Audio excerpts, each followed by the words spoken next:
चलिए अब ध्यान दीजिए।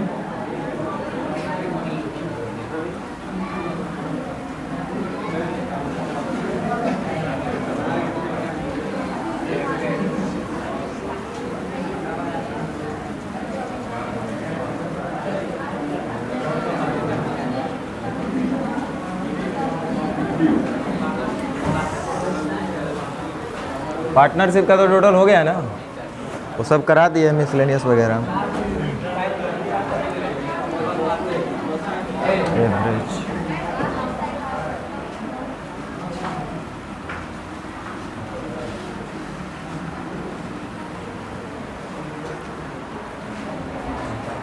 पूरे अंक गणित में हर एक चैप्टर में जो सबसे पहला काम आएगा वो आएगा रेशियो का कॉन्सेप्ट।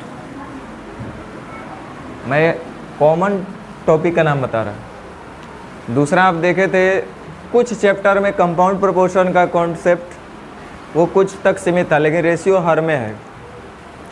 वैसे अब आगे जो आने वाला आपका मेन चैप्टर है, जैसे percentage, profit loss, discount, SI, CI, mixture, even समय दूरी चाल, वहाँ पे आपको एवरेज का कॉन्सेप्ट अप्लाई होगा।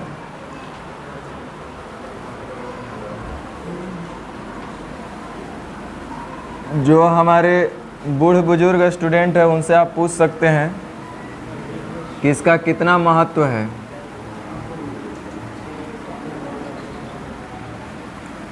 ये बड़ा बड़ा क्वेश्चन को छोटा करेगा और आसान भी करेगा।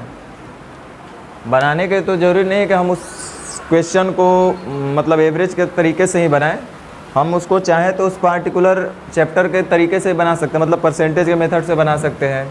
प्रॉफिट लॉस का क्वेश्चन है तो उसको परसेंटेज के मेथड से ही बना सकते हैं, या अन्य कोई मेथड भी लगा सकते हैं हम लोग, लेकिन वो टाइम टेकिंग होगा, थोड़ा सा कॉम्प्लिकेटेड भी होगा। लेकिन यहाँ पे कुछ हम लोग कॉन्सेप्ट सीखेंगे, इस कॉन्सेप्ट के मदद से बड़ा क्वेश्चन, विशालकाय जानवर जैसा होता है वैसे ही विशालकाय क्वेश्चन होगा। उस तरह के क्वेश्चन को भी एकदम आप मतलब आंख बंद रहेगा फिर भी आपका कलम सही जगह चलेगा। आप सोच सकते हैं कितना आसान तरीका होगा ये। इसलिए हम लोग को एवरेज को अच्छे से पढ़ना है, समझना है। कुल मिलाकर के हमको इसको समझना है, क्योंकि हम आपको डायरेक्ट बता रहे हैं। हम बताते इसीलिए हैं ताकि पढ़ने वाले विद्यार्थी कम से कम अलर्ट हो जाए, नहीं पढ़ने वाले को तो कुछ कर ही नहीं सकते हैं। ध्यान दो आगे। अब आपका जो एक मेन चैप्टर आने वाला है वो है परसेंटेज, बहुत इंपॉर्टेंट चैप्टर है। फिर आएगा प्रॉफिट एंड लॉस, तुरंत टपक जाएगा डिस्काउंट, उसके बाद फिर से आ जाएगा एकदम साधारण सा, और फिर थोड़ा सा कॉम्प्लिकेटेड ब्याज CI, है ना। तो उसके बाद फिर मिक्सचर आएगा, उसमें भी ये काम आएगा। टाइम स्पीड डिस्टेंस आएगा, उसमें भी काम आएगा। तो कुल मिलाकर के हमको इसको अच्छे से समझना है। और एक बात हम आपको बोलना चाहेंगे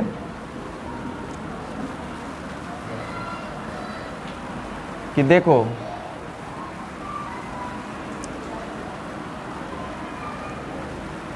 जो बात बोलेंगे उसको दिमाग में और दिल में बैठाना कि इस चैप्टर का जितना भी क्वेश्चन होगा,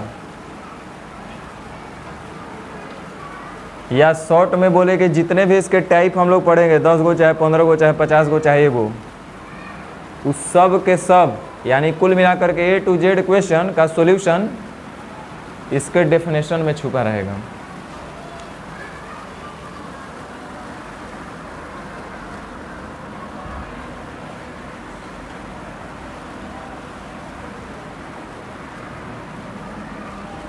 कहने का मतलब है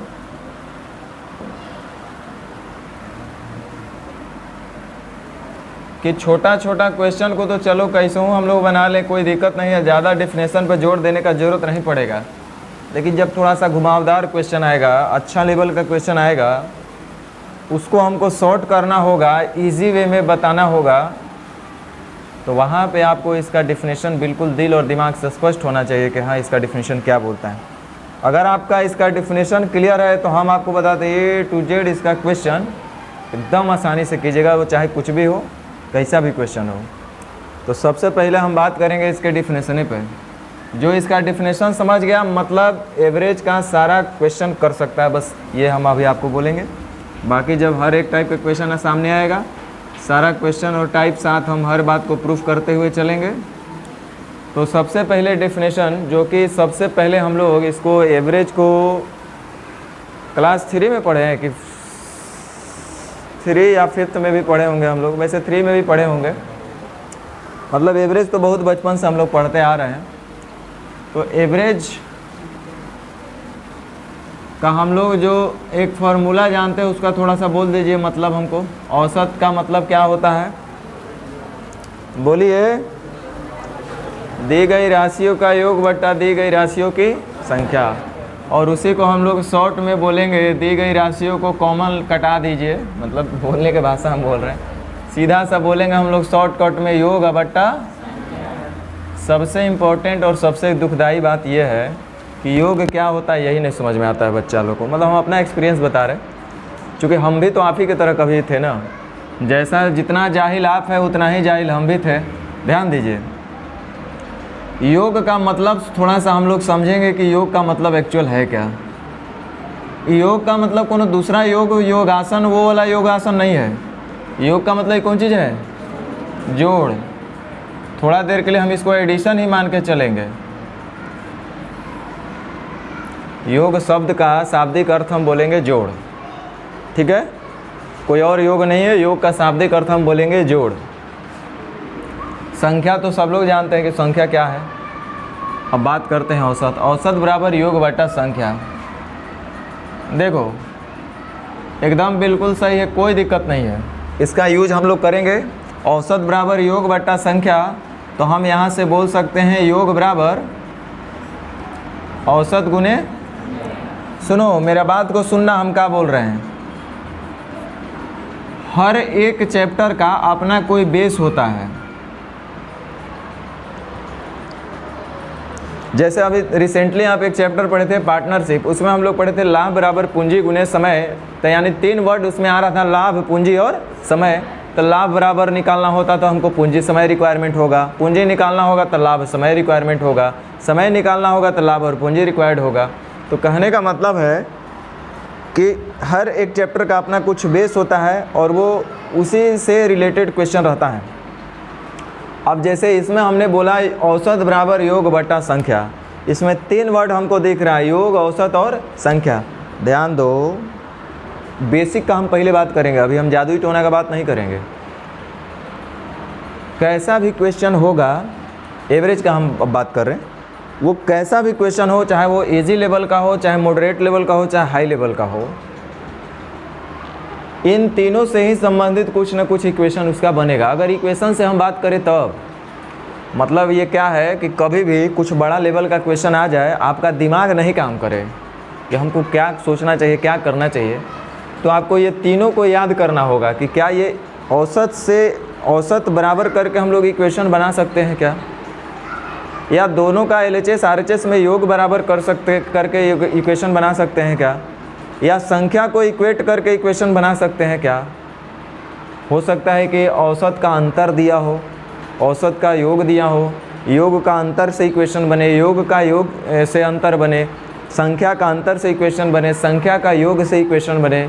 इक्वेशन यही ना होगा, ये हर एक चैप्टर का यही बेस है। आप दिल से, दिमाग से इस चीज़ को हर चैप्टर से जोड़ते चलिएगा, बहुत काम करेगा। बड़ा बड़ा क्वेश्चन आएगा, नहीं बनेगा तो आप सोचेंगे कि यार हमने ये टाइप में पढ़ा था, वो नहीं लग रहा है। तो आपको थोड़ा सा बेसिक भी आपका स्ट्रॉन्ग होना चाहिए। तो बेसिक में जब यूज होगा तो योग, औसत और संख्या से संबंधित ही यूज होगा। हम लोग करेंगे आगे क्वेश्चन। तो कोई बड़ा क्वेश्चन आ जाए तो आप देखेंगे कि हम इसको अटेम्प्ट कैसे करें। तो कुछ अगर नहीं समझ में आता है तो वहाँ दिमाग लगाना है कि क्या LHS बराबर RHS औसत हो सकता है क्या। कहने का मतलब है कि हम अगर चाहें तो औसत को LHS में रख दिए, मान लो औसत 1 और इधर औसत 2, और दोनों आपस में हम बराबर कर दिए। जैसे एक सरल सा एग्जांपल हम आपको दे रहे हैं। हर चैप्टर जब हम पढ़ाएंगे तो इस चीज़ को हम आपको बताते चलेंगे। जैसे आपने पढ़े होंगे समय बराबर दूरी बट्टा चाल, या दूरी बराबर चाल गुने समय, समय बराबर दूरी बट्टा चाल। मान लो एक इक्वेशन हम अपने मर्जी से बना देते हैं। कह रहा है अगर किसी दूरी को 40 किलोमीटर के स्पीड से चले, अगर 40 किलोमीटर दूरी को v के स्पीड से चले तो हमको कुछ समय लगा, लेकिन अगर 10 किलोमीटर प्रति घंटा ज़्यादा से चलते, यानी v + 10 के स्पीड से चलते, तो हमको 10 घंटा कम लगता, या 20 घंटा कम लगता है, या 15 घंटा कम लगता है। यानी कम या अधिक मतलब समय का अंतर दिया है। समय बराबर नहीं है, समय का अंतर बराबर है। तो समय का अंतर मतलब समय बराबर होता है दूरी बटा चाल। यहाँ देखो हमने क्या इक्वेशन बनाया कि ये समय मान लो 15 घंटा दिया हुआ है, तो हमने क्या देखा कि समय दिया हुआ है एक अंतर में। हम चाल से भी चल सकते थे, दूरी से भी चल सकते थे, तीनों रास्ते थे हमारे पास। हम सीधा सा अभी समय पर फोकस किए। तो हमको यहाँ पे क्या दिखाई रहा है कि समय बराबर दूरी बटा चाल। ये दूरी बटा चाल ये समय का अंतर पर आधारित इक्वेशन बन रहा है। ये हो सकता है दूरी का अंतर दिया है, समय का योग भी दिया है। बोलेगा कि अगर हम पहले कुछ दूरी v के स्पीड से चले, अगला दूरी v + 10 के स्पीड से चले, अगला 40 किलोमीटर हम v + 10 के स्पीड से चले, इस तरह से कुल समय हमको 15 घंटा लगा। तो ये समय का योग दिया है इक्वेशन। तो LHS बराबर RHS समय से कर दिया। हो सकता है दूरी का अंतर दिया रहे, या तो दूरी का योग दिया रहे, चाल का अंतर दिया रहे, या तो चाल का योग दिया है। 99.99% यही इक्वेशन होता है बड़े से बड़ा क्वेश्चन में, समय, दूरी, चाल, ट्रेन, नाव, धारा का। हालांकि हम लोग इक्वेशन पे नहीं जाएंगे, करेंगे तो सब रेशियो मेथड से ही, लेकिन हम बेसिक के साथ ले करके दोनों तरीक़ा से साथ साथ चलेंगे। अब देखो वैसे ही हर एक चैप्टर में होता है। हम ये आपको एग्जाम्पल के तौर पर समझाने का प्रयास किए हैं। हर एक चैप्टर का बेस जो होता है वैसे ही होता है। हम ये बोलना ये चाह रहे हैं कि आप क्वेश्चन को सोचिएगा तो कैसे सोचिएगा। मेरा ये कहने का उद्देश्य है कि अगर अच्छा लेवल का क्वेश्चन आ गया, कोई नया क्वेश्चन आया, तो आप सोचेंगे कैसे हम उस पर बात कर रहे हैं। उसके लिए यही है कि आप जान रहे हैं कि एवरेज का, ये तो समझ में आ जाएगा कि हाँ किस चैप्टर का क्वेश्चन है। हमको समझ में आया कि एवरेज का क्वेश्चन है, तो एवरेज का क्वेश्चन आप सारा जुगाड़ लगा लिए, नहीं बन रहा है, तो आप क्या सोचेंगे। अच्छे लेवल का हम बात कर रहे हैं, हम बेसिक मॉडरेट लेवल का बात नहीं कर रहे हैं। कुछ अच्छा नया क्वेश्चन आ गया, उस तरह क्वेश्चन की हम बात कर रहे हैं। तो वैसे क्वेश्चन के लिए आपको दिमाग में आना चाहिए। अगर सारा तिकड़मबाजी आपका फेल हो गया तो आप सोचना कि यार औसत बराबर तो योग बट्टा संख्या होता है। अब इन तीनों में क्या आखिर ये बराबर हो रहा है। अंतर का इक्वेशन बन रहा है, योग का इक्वेशन बन रहा है, और किससे, औसत से बन रहा है कि योग से बन रहा है कि संख्या से बन रहा है। गारंटी है कि इन्हीं तीनों से बनेगा, ये फिक्स है, इससे अलावा हो ही नहीं सकता, असंभव है, इम्पॉसिबल बात है। तो अब ध्यान दो, पहला बात हम लोग देखें कि औसत बराबर योग बटा संख्या होता है, योग बराबर औसत गुने संख्या होता है। और अगर हमसे कोई पूछेगा कि संख्या बराबर क्या होगा, तो आप बोलिएगा संख्या बराबर योग बटा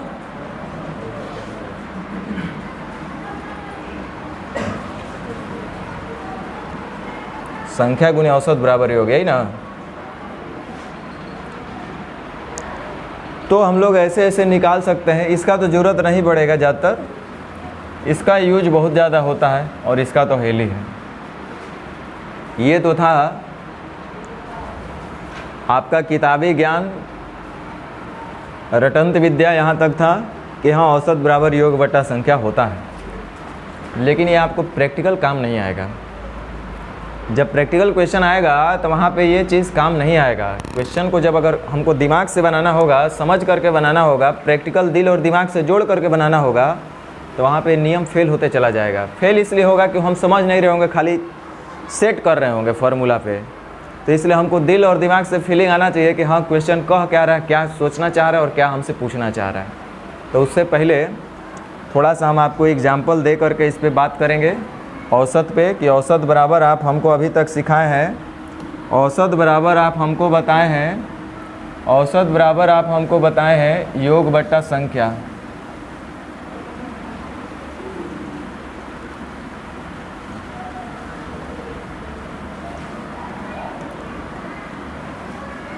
योग क्या है, संख्या क्या है, योग बटा संख्या कर रहे हैं तो हम औसत बोल रहे हैं। इसका मीनिंग क्या है भाई? देखो मान लीजिए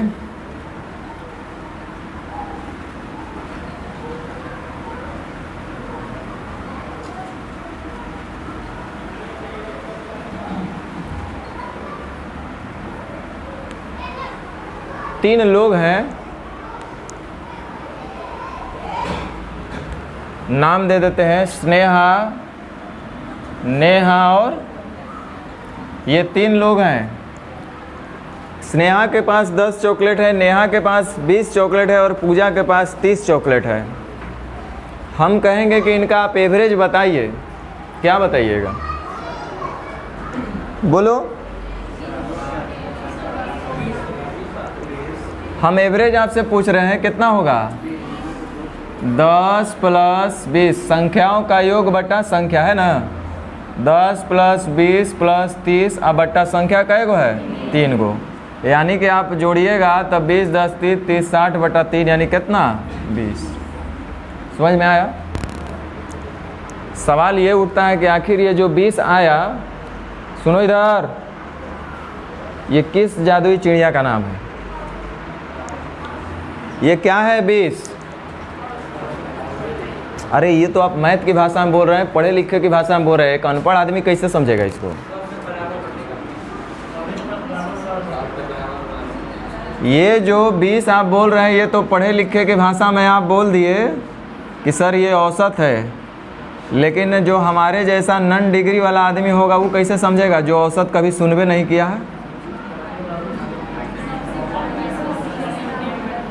सबसे कम कम है। चलो ठीक है, फिर से एक बार हम पूछ लेते हैं। नाम तो वही रहेगा, नाम में कोई परिवर्तन नहीं होगा। स्नेहा, नेहा और पूजा 3 मित्र हैं। एक के पास 50 गो है, दूसरका के पास 100 रोटी है। 50 100 150, एकरा पास 150 है। स्नेहा के पास 50 रोटी है, नेहा के पास 100 रोटी है, पूजा के पास 150 रोटी है। हम बोले इनका औसतन रोटी बताइए। क्या बोलिएगा? तो औसत बराबर क्या होता है? तयोग बट्टा तयोग हो जाएगा 50 + 100 + 150। अब बट्टा संख्या कै गो है? तो यानी कितना होगा? फिर से सवाल उठेगा कि आखिर इस 100 किस चिड़िया का नाम है भाई?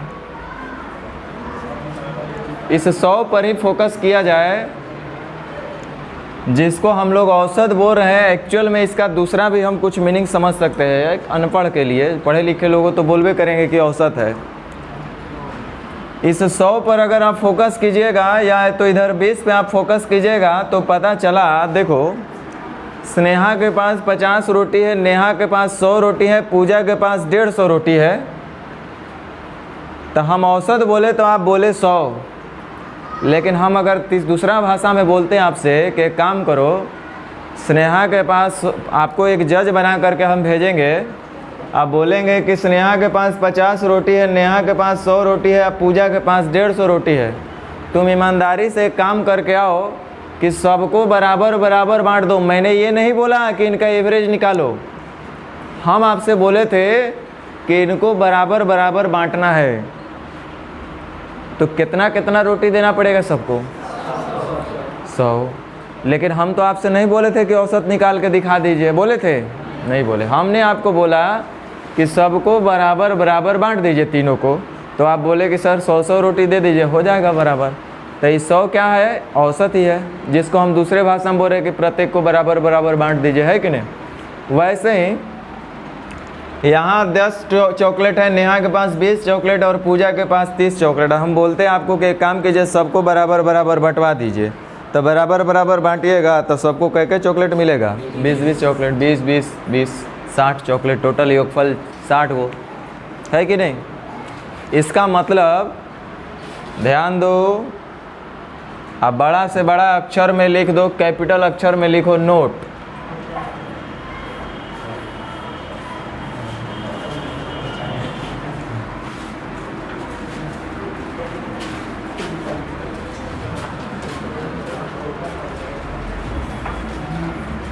हंसेगा कैसे हो? ऐसे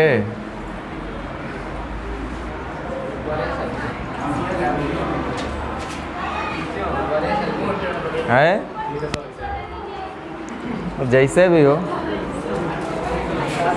लिखिए।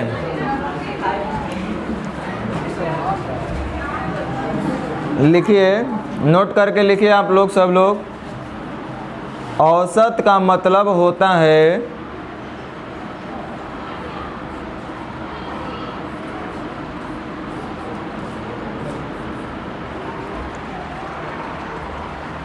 बराबर बराबर बांटना।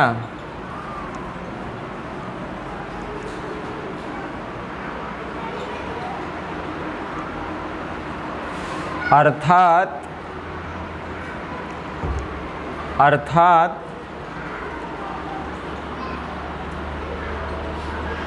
प्रत्येक को मिलने वाला बराबर बराबर हिस्सा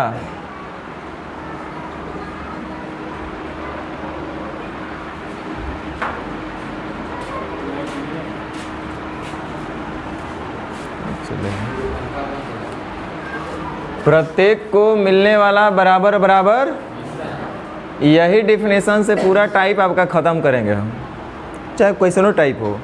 बस इतने डिफिनेशन है। ऐसे क्वेश्चन कितनों कॉम्प्लिकेटेड क्वेश्चन आएगा तो यही चीज़ हम आपसे बोलेंगे कि औसत का मतलब ही आप बोले थे कि प्रत्येक को, ये वर्ड पे ध्यान रखना, ईच एंड एवरी वन, प्रत्येक को बराबर बराबर हिस्सा दे देना है। 10 लोग हैं तो मतलब 10 के, 20 लोग हैं मतलब 20 के, 25 लोग हैं मतलब 25 के। तो ये हुआ औसत का डिफिनेशन का मतलब, प्रत्येक को बराबर बराबर बांट देना ही औसत कहलाएगा। अब इस पर आगे जब क्वेश्चन हम लोग करेंगे तो बात करेंगे।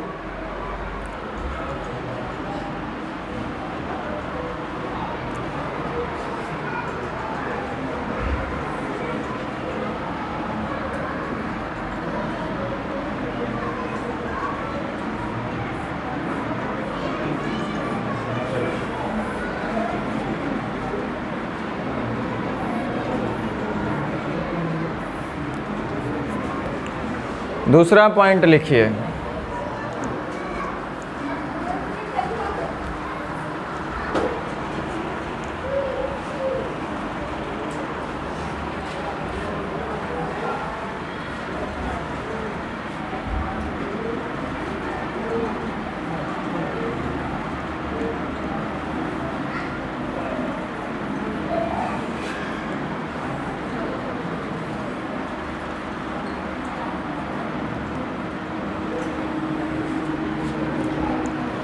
गलती हम लोग कहाँ करते हैं, लिखिए।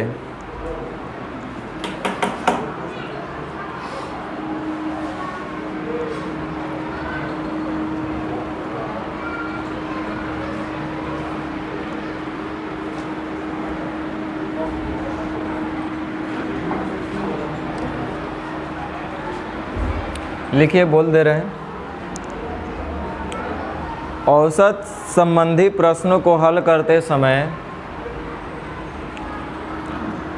औसत संबंधी प्रश्नों को हल करते समय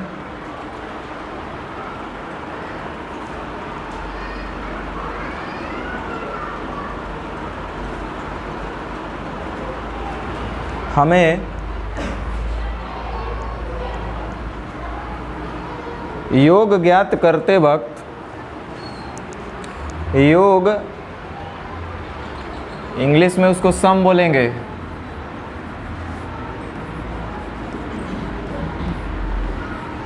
योग या योगफल जो बोलिए, ज्ञात करते वक्त,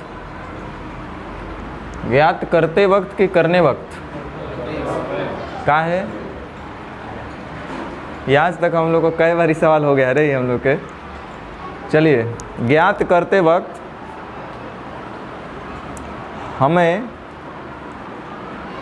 हमें प्रत्येक का हिस्सा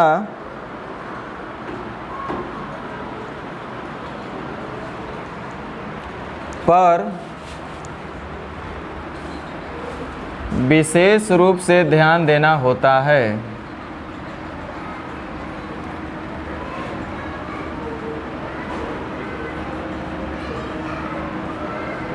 नहीं, ऐसा है।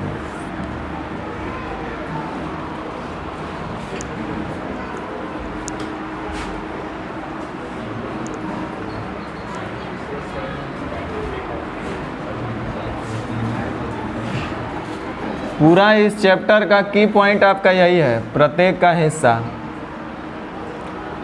यहीं पे हर बार मिस्टेक होता है समझने में, मिस्टेक होना नहीं चाहिए आपसे।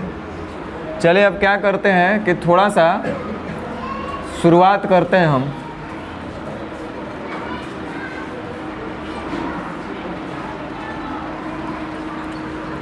लिखिए एक प्रश्न।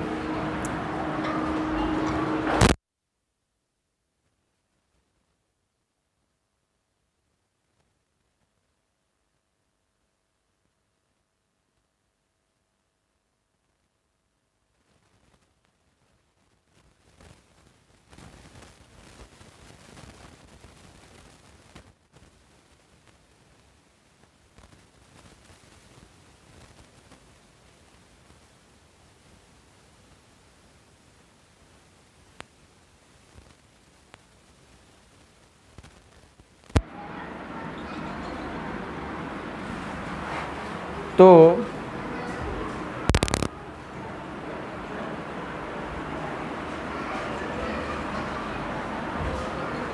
उनका योगफल क्या होगा?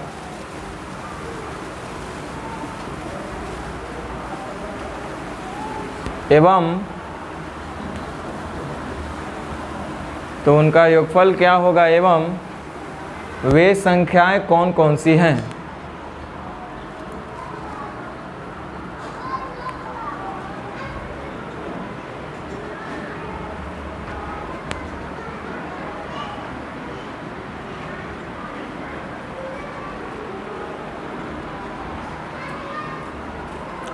देखिए, सबसे पहले आपसे योगफल पूछा गया है। योगफल का मतलब जितना भी संख्या है उस सब संख्या को जोड़ करके बता देना है कि कितना होगा। 8 गो संख्या है ना, मन ही मन मान लेते हैं कि वो संख्या है ABCDEFGH।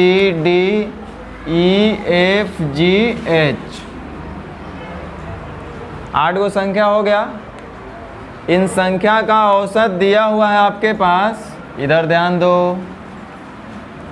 संख्या का औसत, औसत का मतलब होता है योग बटा संख्या।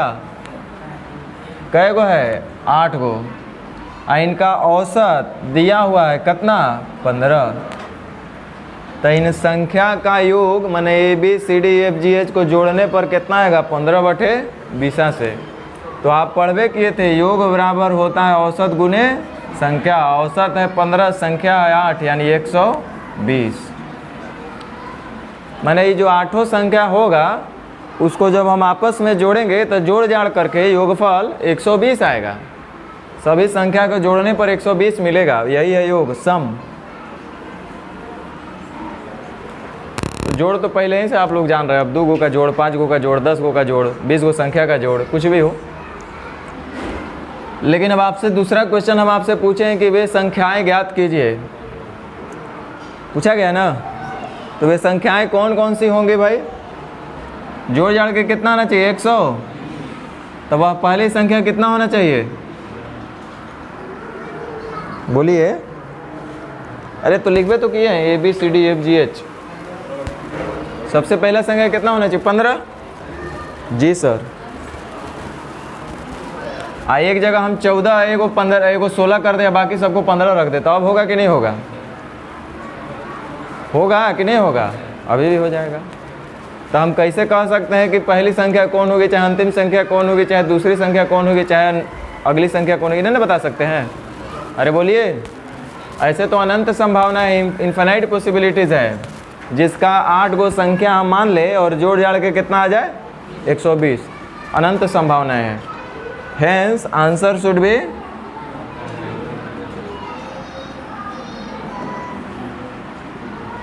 cannot determine।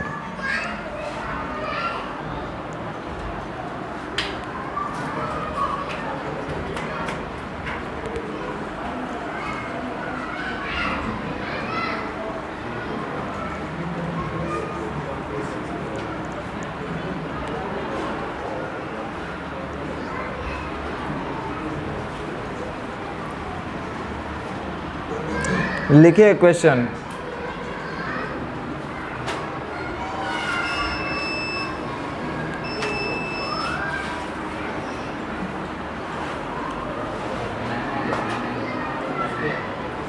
लिखिए।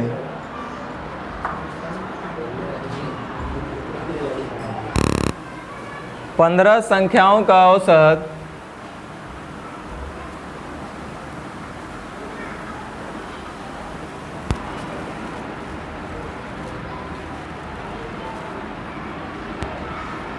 12 है,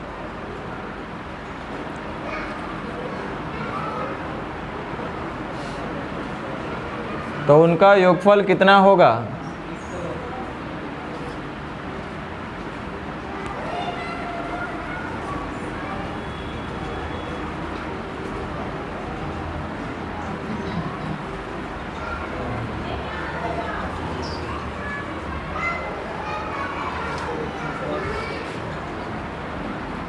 संख्या दिया है आपके पास 15 को, औसत दिया है आपके पास 12। तो जैसे ही संख्या को औसत से गुना कर देंगे तो हमको योग मिल जाएगा। तो 15 12 180। समझ में आ रहा है? इससे छोटा तो क्वेश्चन है ना बनेगा, इससे छोटा तो क्वेश्चन हमको नहीं लगता है कि बनेगा औसत का।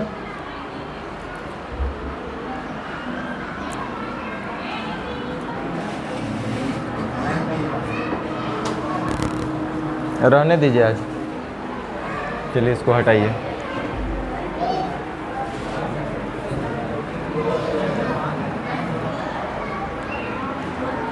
आपको रेशियो निकाल लेना है तो रेशियो से निकाल लो, ऐसे हल करना है वैसे भी कर लो, दोनों हम बोले हैं दोनों से होगा। ए लगाया है 1600 रुपया, 6 महीने बाद ये 200 रुपया और लगाएगा, यानी कि 6 महीना तक ही रहा, उसके बाद 200 रुपया और लगा देगा, 1800 हो जाएगा। अगला 6 महीने के लिए 1 साल बिजनेस चला है। बी जो लगाया है 2000 रुपया लगाया है। आज जैसे ही व्यापार शुरू करने का 8 महीने बाद बी जो है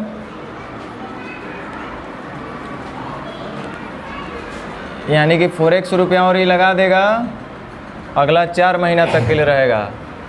आज सी जो लगाया है 1800 रुपया पूंजी, ये भी व्यापार शुरू होने के 8 महीने बाद 100 रुपया और लगा देगा, यानी अब 1800 प्लस 100 रुपया रह जाएगा अगले 4 महीना के लिए। पूंजी गुने समय लाभ, पूंजी गुने समय लाभ। अब ए प्लस बी प्लस सी का लाभ आपके ए बराबर बी प्लस सी का लाभ दिया हुआ है। टोटल लाभ है 3550 रुपया, जिसमें से आपका दिया हुआ है ए का लाभ 1020 रुपया। तो एक बार में कटेगा, तो यहाँ से हम बी प्लस सी का लाभ भी निकाल सकते हैं। कुल लाभ में से ए का लाभ को घटा दीजिए, 5 में से 2 गया 3, 5 में से 0 गया 5, 3 में से 1 गया 2, यानी कि ए बराबर बी प्लस सी। हम लोग यहाँ से इक्वेशन बना के आराम से हल कर सकते हैं।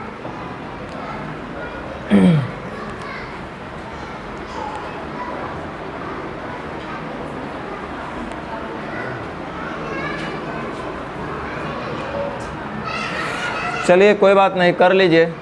16 छक 9600, 18 छक 78 से, 8 दूनी 16,000 प्लस 4 दूनी 8,000 प्लस 4 चौका 16x। इधर हो जाएगा 18 8 44 प्लस 18 चौक 72 प्लस 4x 253 है, इसको रख ले रही है बाद में।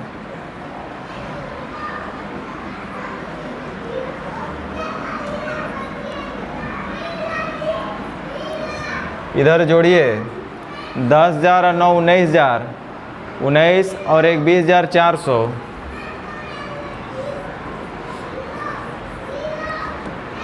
इधर हो जाएगा 16 और 8 24,000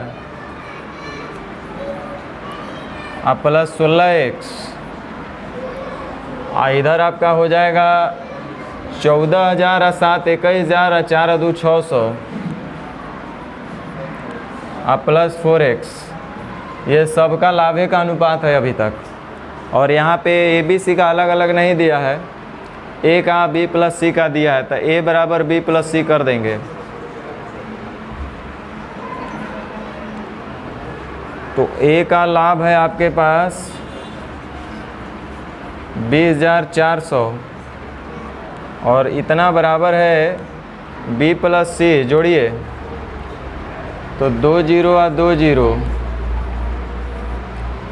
6 और 0 6, 1 और 4 5, 2 2 4 और प्लस 16 4 20x। ये आपका बी प्लस सी का लाभ हुआ। और ये इनका अनुपात दिया है इतना, यानी कि 20,400 अब बटा 45,600 अब प्लस 20x इतना बराबर दिया है ना 102 बटा 253। हाँ देखिए ये कट जा रहा है, 102 से दोबारा में कट जा रहा है। 253 दुना हो जाएगा आपका 3 दुना 6, 5 दूनी 10, 2 दूनी 4 और 1 5, इतना माइनस 45600 बराबर 20x। तो 20 पचे 100, 20 पचे 100, 0, 5 छके 30, आप 5 पचे 25, इधर हो जाएगा 5 छके 30, 5 पचे 25 और 3 28, 5 चौका 20 और 2 22 बराबर x। कितना आ रहा है? 0, 13 में से 8 गया 5 और 4 में से 2 गया 2। x का मान कितना आ गया? 250। पूछ क्या रहा था? c ने कितना अतिरिक्त लगाया? तो c ने कितना अतिरिक्त लगाया था? x का ही मान आपसे पूछ रहा था। ऐसे अगर नहीं समझ में आया तो आप ऐसे भी कर सकते हैं।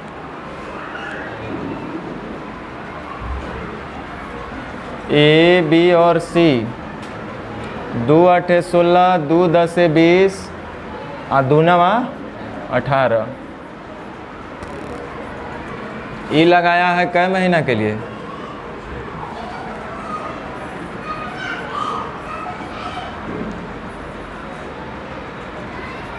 एट एक्स प्लस 200 अगला 6 महीना के लिए। बी लगाया है 8 महीने बाद 4x रुपया और, यानी कि 10x प्लस 4k अगला 4 महीना के लिए। और बी लगाया है 8 महीने बाद k रुपया अगला 4 महीना के लिए। ऐसे भी आप हल करिएगा, सेम वही चीज़ होगा, गुना भाग करना पड़ेगा, इसमें कोई उपाय नहीं।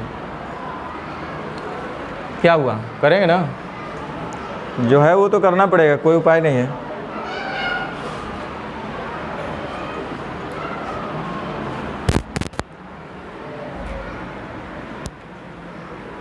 ये बताया हुआ क्वेश्चन आपका था, फिर भी आप लोग नहीं बना पाए। आगे बोलिए।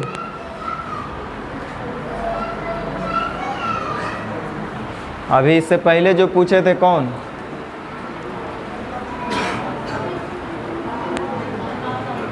सेम ये भी क्वेश्चन वही है।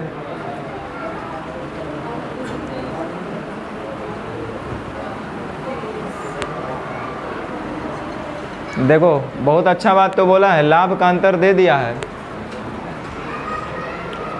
बी और सी के लाभ का अनुपात दिया हुआ है, तब बी और सी से ही चलेंगे तो और आसान हो जाएगा।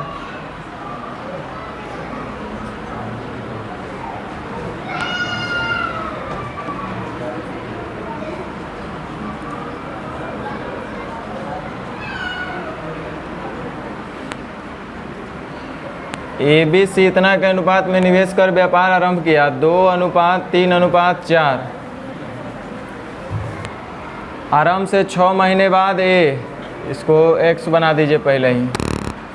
6 महीना बाद जो है ए क्या किया? अतिरिक्त इतना का निवेश किया, कोई बात नहीं। 6 महीने बाद ये लगाएगा 3k, ये लगाएगा 2k और ये लगाएगा k रुपया।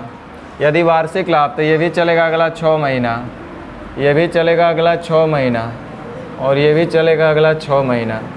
यहाँ पे बी और सी का दिया हो तो बी और सी में यहाँ पे के का मान निकलेगा। 36 18x 6 कॉमन हो ये रहा है ना ये, तो 36 18x हट गया है 3x प्लस 2k और इधर है आपका 4x प्लस k। एक इसका रेशियो आपके पास दिया हुआ है, b और c का 8:9। यहाँ से x और k के बीच में कुछ रिलेशन आएगा। दूसरा देखिए, कह रहा है a और b के लाभ का अंतर 200 रुपया है। यहाँ पे हम ऐसा लिखेंगे 2x प्लस 3k और इधर है 3x प्लस 2k। इन दोनों में अंतर दिया हुआ है कितना? 200 रुपये का।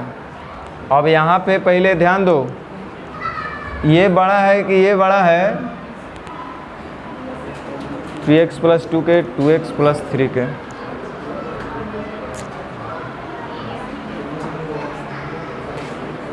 चलिए, अगर कुछ नहीं दिया तो हम पहले जो लिखा है उसी को मानेंगे, ए और बी। तो एक यहाँ से आपका आएगा, दोनों से हल कर लीजिए।